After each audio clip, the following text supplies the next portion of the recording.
Good morning. It is Tuesday, August 9th, 2022. The Inflation Reduction Act marks an important step on the way to providing economic relief for Black Americans and other people of color. The NAACP said this success stands in stark contrast to failed efforts by some members of the Senate that offered over 500 amendments to block reductions in healthcare costs and climate change mitigation. The civil rights organization called the $739 billion Inflation Reduction Act a step forward.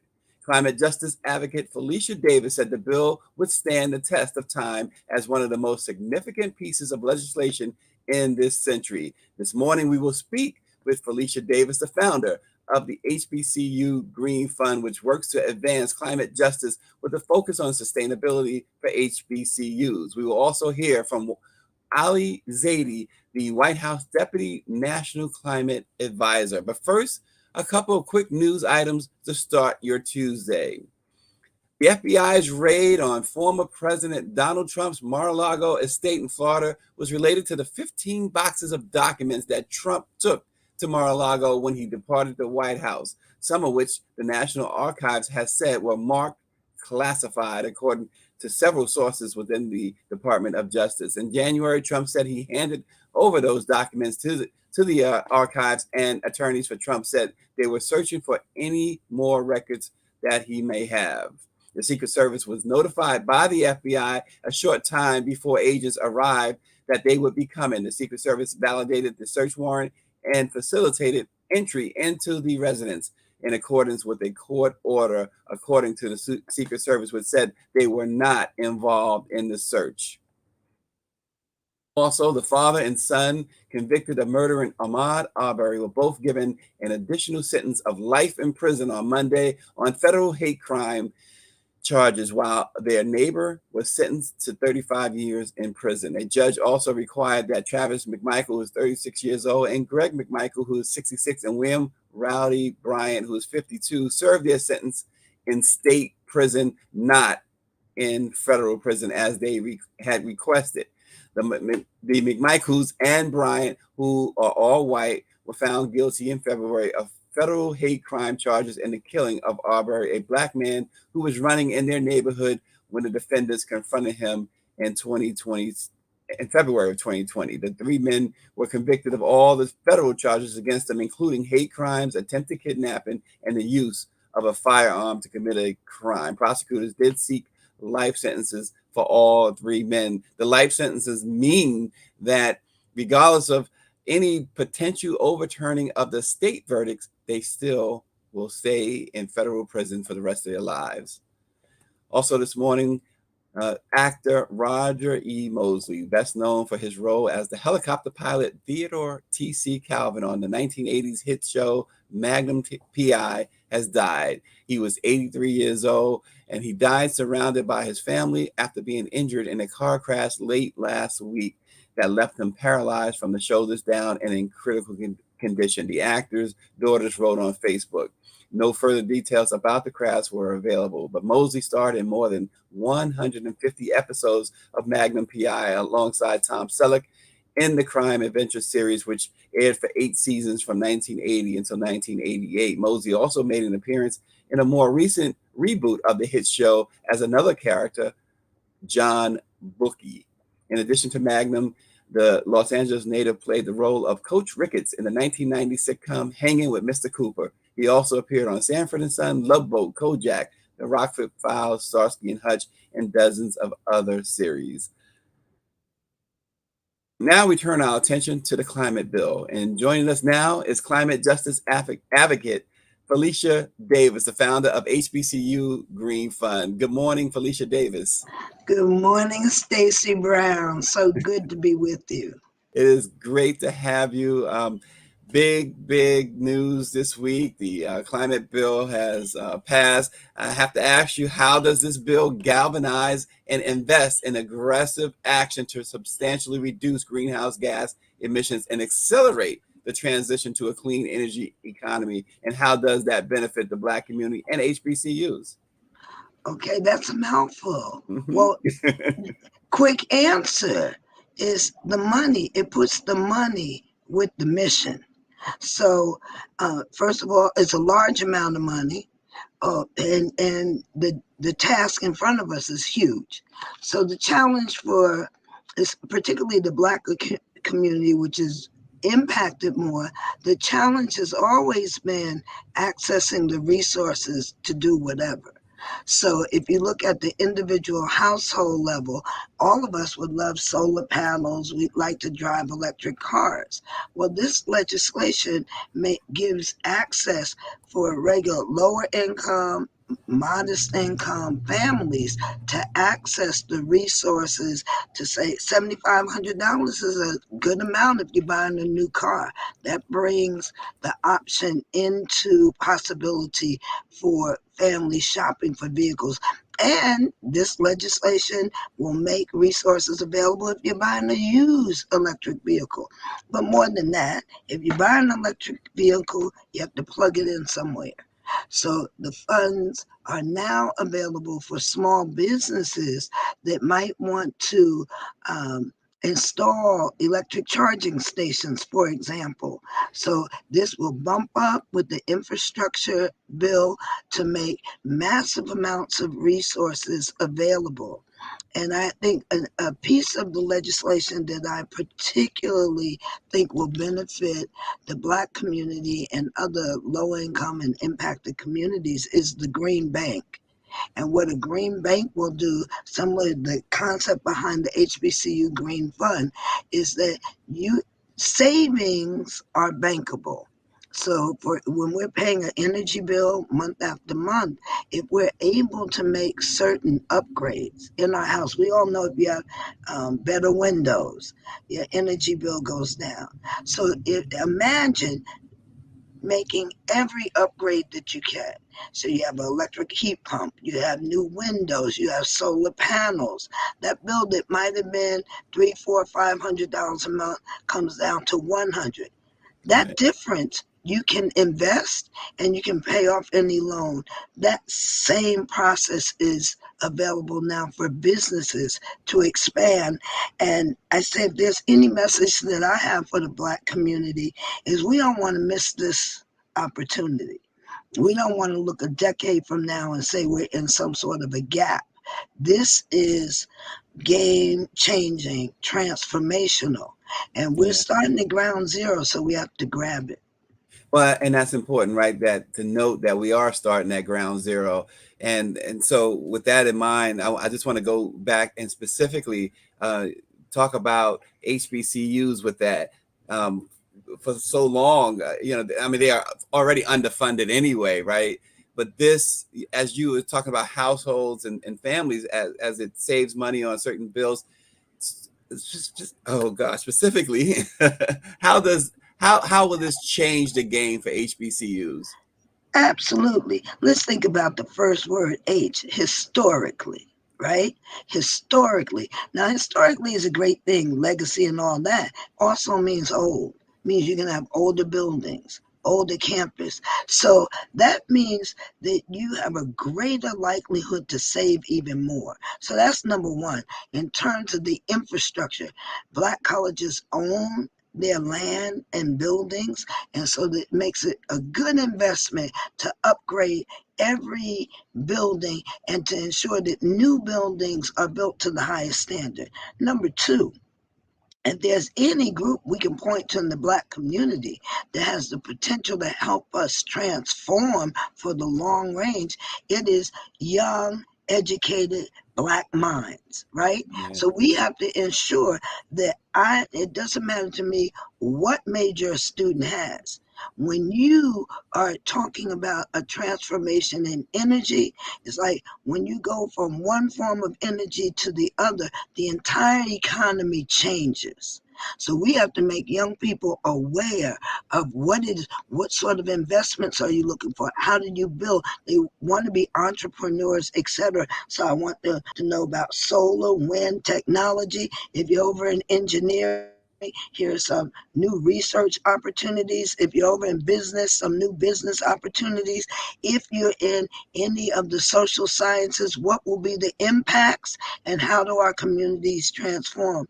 Finally, HBCUs are the anchors. They are the economic engine for Black communities all across, especially the South and even Pennsylvania, Maryland, right? So they're the vehicles through which the Black community can participate. So they have to get revved up. Look at our young people as a base because the future is about them anyway. So HBCU Green Fund and other groups work to ensure that Black youth on or off campus, but particularly Black youth at HBCUs, are being educated and informed about the opportunities and about the transition, because some of us, I'm kind of a 20th century baby, people would be shocked, I'm sure. but so imagine when the internet came in, that was transformational. This is going to be even bigger. Yeah. So two things: we have to understand energy in the economy, and we have to understand that we're competing in the global arena. So some of us, we have to look to Africa. Where are the opportunities? How are things fitting together? So that's the role of HBCUs. Well, we had a chance to speak with White House Deputy National Climate Advisor Ali Zaidi, who listed 3 ways that the bill provides economic relief for individuals of color. Let's just take a look at a little bit of what he said about that. First, and this is really important, I think, for families right now. On average, if we are able to get this bill through the House and onto the president's desk for signature, this will help cut annual energy bills for families all across the country by hundreds of dollars. And it does so by helping them access technologies that are often out of reach for especially low and moderate income families, right? So things like solar panels on your roof, that storage unit in your garage, switching to an electric heat pump or an electric stove, things that are going to save you money. It's oftentimes really hard for people to afford that upfront cost premium. We provide rebates and tax credits up to $14,000 for low and moderate income families. Really, really big deal, I think, for folks. The Yeah. second way, yeah, go for it. No, I was gonna say, so real tangible returns here. Very tangible. And, I think about the electric vehicle tax credits in this bill, money that you'll get really on the hood of the car. And what's really cool about this bill, I think what's really impactful about it is it recognizes that for a lot of families, they're going out not necessarily looking to buy a new car, they're looking to buy a used car. And there's a $4,000 tax credit for that, for a used electric vehicle. So if it costs $14,000, this is going to knock $4K off of the price, make it a lot more affordable for families to switch to something that, by the way, the equivalent price to charge your car relative to sort of gallons is like $1.20 a gallon, right? So it's just a huge shift in terms of people being able to save money. The second way this really helps is by creating jobs that folks can work in this industry, right? So, we've got in here tax incentives and rebates that will really help America massively expand its use and manufacture of technologies like solar and wind and electric vehicles. Embedded in that are requirements for things like apprenticeships, requirements for things like prevailing wage. That means people are going to be able to work in these industries and be able to raise a family off of that, be able to make it to the middle class on that. And I think that also matters a whole lot. And then the third way, and I think this is equally important, Black and brown communities tend to be the places where pollution is the heaviest. They tend to be the places that are often left out and left behind. And there is a targeted focus, $60 billion of investment in environmental justice, which recognizes this issue and takes it head on. So 3 ways: consumer costs, jobs for the middle class, and attacking that pollution that keeps us down. Yeah. Yeah, it sort of lift up what you had mentioned as well, Felicia. Let me ask you this: David Youngblood writes in. He says that can Joe Citizen walk onto an HBCU campus and leave armed with information and the opportunity to start a business? Well, it depends what campus and how they walk on. But and so I'd say the quick answer is yes, and it's all about how you enter. You just come in off the street. You have to connect with someone, but the information is there, and we are working hard to share that information broadly. HBCUs serve not only the students and faculty that are on campus, but indeed they have historically served the community, and that's why they exist. That's part of their mission. Yeah. Um, Oh, go ahead. but so what I want to mention is we typically think of the Black community and individuals, households as simply consumers. So I really want the message to go out that this is our time to, the way that we will elevate, I believe, is by becoming builders. Right, that we're employing people within our communities. And so this legislation also gives people the opportunity to tap into capital, right? But you have to be thoughtful. So you have to look at the horizon and look at not only what's needed right now, but what are the trends.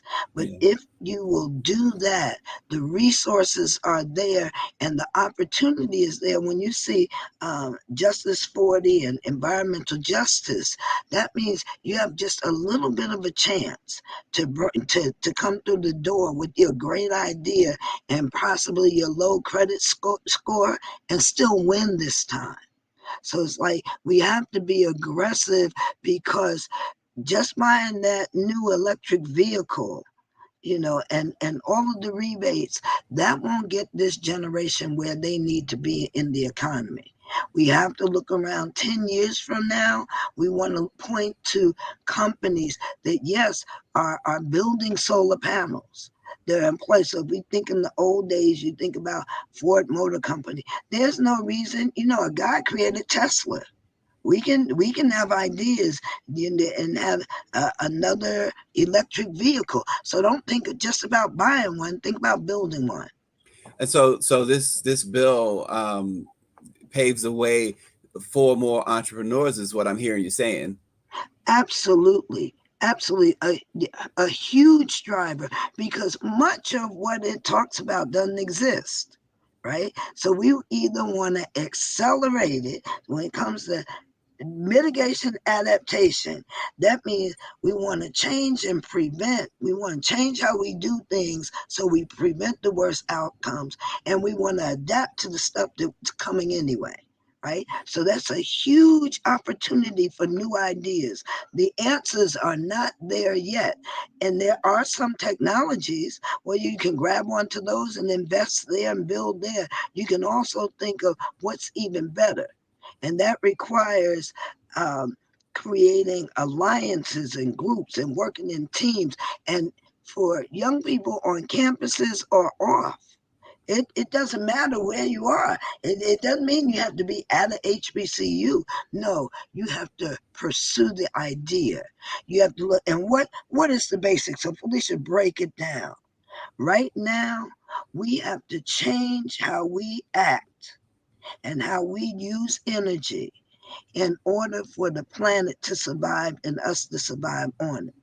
So anybody can take that away, whatever that means. If you're looking at plastic bottles, you have to find a solution for that. Right. We can't make it right now. If we eat fish, the fish have plastic in it, and plastics in our system. That's not going to work. If we're saying solar panels, how are we going to deploy solar panels in the hood? How are we going to have electric charging stations in the hood? Well, who's going to put them there? Well, that is a multi-million dollar opportunity. So nothing wrong with the hood. As we found, we call it gentrification. Gentrification only says, oh, some new people came to the hood, now it looks better. Well, the hood can look better when we can be there. So those are the sorts of opportunities that it takes vision. It will take sacrifice, right? Yeah. We have to study and learn, and engineering students have to connect with business people, and we're all in together, and the hierarchy is flattened, so Hmm. it's a fair opportunity. You do. I don't want to give the impression that you have to be in college. No, absolutely not. Yeah. You can. Every person now has an opportunity to participate. Yeah. And Felicia, oftentimes we hear something, we want it now, right? But many are saying, the strategists are saying that we may not realize much of this until 2026. But is that par for the course when you talk about such a big, and as you have stated, a game changing piece of legislation like this? First of all, for the record, I plan to be around in 2026, so I'm good for that.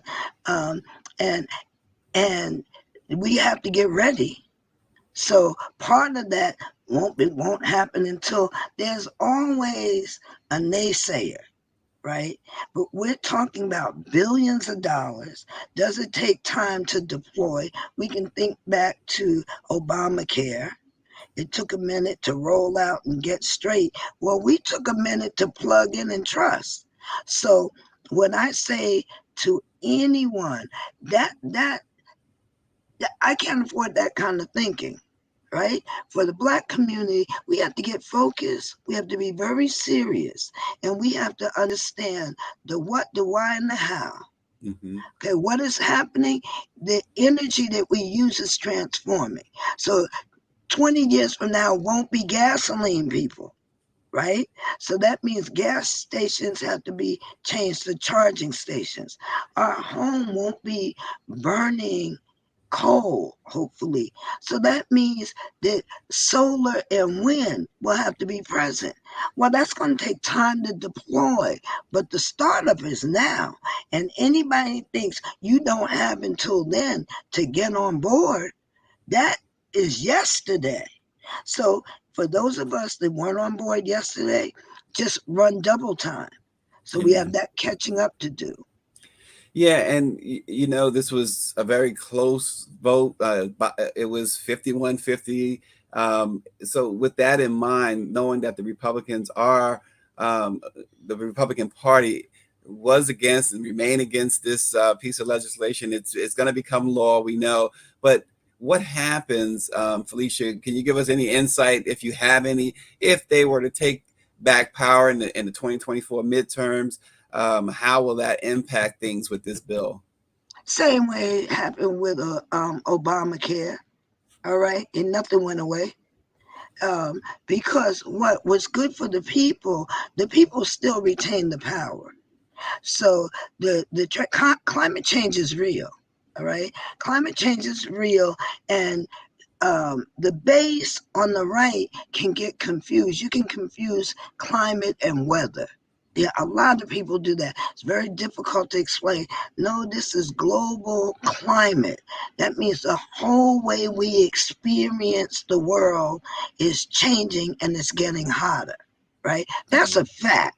That's why you see corporate America already moving, right? That's why you see countries. Imagine the heat wave without air conditioning, because that's Yeah. where much of the world is, right? So the that is weather. Climate means the seasons you were accustomed to are shifting, and it means catastrophic events are more likely and bigger. That is just a fact. So now the Republicans know that. And I consider myself a pretty sharp cookie, but I know if I was sitting there and I was a senator, I would have even better information. So Right. the reality is they know what the deal is, but the power money dynamic is such that they have to, like, you can't have a baseball game, if you don't have two teams. So Right. that's just the way those two teams work. And we can't get distracted about what might happen then. Something, everything, even the Republicans says, oh, this is historic. It's not, they're walking out mad as they could be, ready to, why? They didn't do it. They don't want the other team just hit a home run. Yeah. So we don't like it. Yeah, and you mentioned a few times about Obamacare, and one of the immediate benefits of this legislation, and reading through it, they were going to eliminate most subsidies without this bill. Now, this bill will make sure that they don't eliminate those subsidies. In fact, the reading of the bill suggests that the subsidies will be even more, which makes your premiums a whole lot less. So that's one of the immediate benefits. And Daniela Pierre is asking, will funding for training and requisite certifications be made available too? Yes, that I can answer that, Felicia. That is in the bill, as well as in our reporting too, in the Black press. That's a big part of it, right? Yeah, absolutely.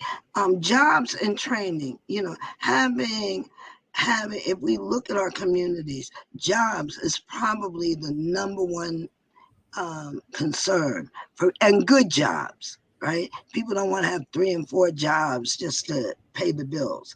Good jobs to make a better life. So green jobs, even if apprenticeships and resources weren't there from that, if the market needs thousands of people in the area and none currently exists, that's opportunity. And for some communities, all that they've ever needed was opportunity. Now, the environmental justice piece, that says that the places that have been dumped on, that we've complained about, that where they've had the cancer alleys and such, there's going to be resources, $60 billion to clean that up. That's all that we've asked. It's like, this is wrong. These people are impacted disproportionately. Now here's like a set aside amount to clean it up. Well, it doesn't say who gets to clean it up. So we don't organize ourselves to take advantage of what we've demanded now that it's in place. Well, that's on us. So right now, the key and looking at identifying communities. What do we want? What kind of development do we want? What is our definition of sustainability? How are we lean, mean, and green? We have to bring that to the arena because it doesn't work without us. Yeah, and one of the things that we had a nice conversation with Ali Zaidi. One of the things he spoke of was not the significance, not just the significance, the significance and not just the symbolism of Vice President Kamala Harris casting the deciding vote. Let's take a quick listen to that. Here, as you have been talking about how this really impacts in a positive way communities of color, and you have America's first Black vice president, a woman, with a tie-breaking vote here. What's the significance there? Look, I think, in politics, as in business, as in, local organizations and national organizations, representation matters. And Vice President Harris brings to the table, incredible intellect, incredible skill at the legislative process, at governing. But she also brings a set of personal experiences, which manifest in the way she's approached policy. She's been this administration's leader on things like lead pipe removal, on things like getting kids out of those dirty diesel school buses and into clean electric buses. She wrote that legislation on Congress. She helped pass that legislation as vice president. And she is a real, I think, partner and leader when it comes to climate action with the president. And I couldn't be more fortunate to be part of the Biden-Harris administration, and just so grateful that she's out front doing such critical work on behalf of the country. Yeah, Felicia Davis, we keep hearing so many times we hear what the vice president is not doing, or we don't see her, or we're wondering what she's doing. But Ali Zaidi just laid out something that I thought was really significant, that she's really, this is a historic bill, right? And she essentially led the charge on this bill. So let's be clear. You can't. Very few people can name like 3 or 4 vice presidents, right? But everybody will remember Kamala Harris, right? So she has made a difference from the point that she ran. And together, the Biden Harris administration, we always say Biden Harris administration.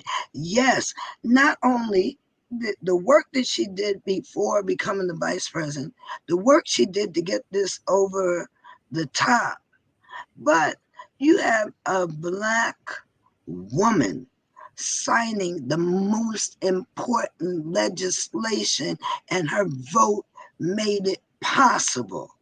So some of it being, in the group, right? Black women are making the difference. Watch when Ketanji sits down. What think of Joe Biden being in position to do and sign what he will sign? Thank Black women. I'm just saying, not brag. I'm just sharing the facts with Black America. That's what we do. And we do come in to save the day at a critical moment. And we tend to make the best decision for the most people. So I know I was delighted. I couldn't have been prouder. For me, yes, would it be nice to be bipartisan? Yes, but if I can't have bipartisan, give me a sister making that, stroking that thing any day, any day. Delicious, wonderful, fantastic, and appropriate, right? Because for it to get here, even climate legislation getting over the hump, it's underappreciated the role that Black and people of color advocating within the climate arena and pressing for justice. That was oh so important to making this moment possible. The same thing with every piece of this legislation. Think about the real role that Black organizing has played in advancing not a progressive agenda. I'm like, no, we advance a people-centered, forward-looking agenda. And we're saying right now, climate is the economic piece. You don't have to get all green. And no, just look at the economics and prepare. Yeah. You don't have to need prescription drugs to know that you want to share with your elders in the community. Hey, that pressure is relieved a bit, right? All those people that need insulin. Now, I do want to share with the world, there's a group of folks that just feel like if you don't have much, you ought to pay more for stuff. Now, I don't get it, but that's the Republican mentality. They say, okay, if you have very little, you should pay all of it so that those of us that have a lot can have more. I don't get that. Yeah. But it's a way to think. Now, see, I don't have a lot. So maybe if I had it like that, I could understand. From my vantage point, sharing broadly works better. And that's what the Black community have brought to every piece of this legislation. Wow. Well, Felicia Davis of the HBCU Green Fund, we really, really appreciate all your impeccable insights this morning. Thank you so much. And as we close today, we want to pay proper tribute to another Black woman, Felicia, our own Cheryl Smith.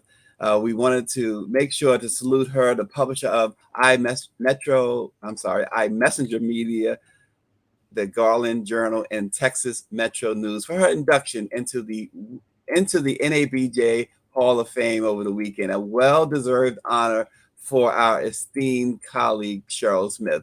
Cheryl, congratulations. Congratulations, Cheryl. And thanks again for joining Let It Be Known. We will see you tomorrow.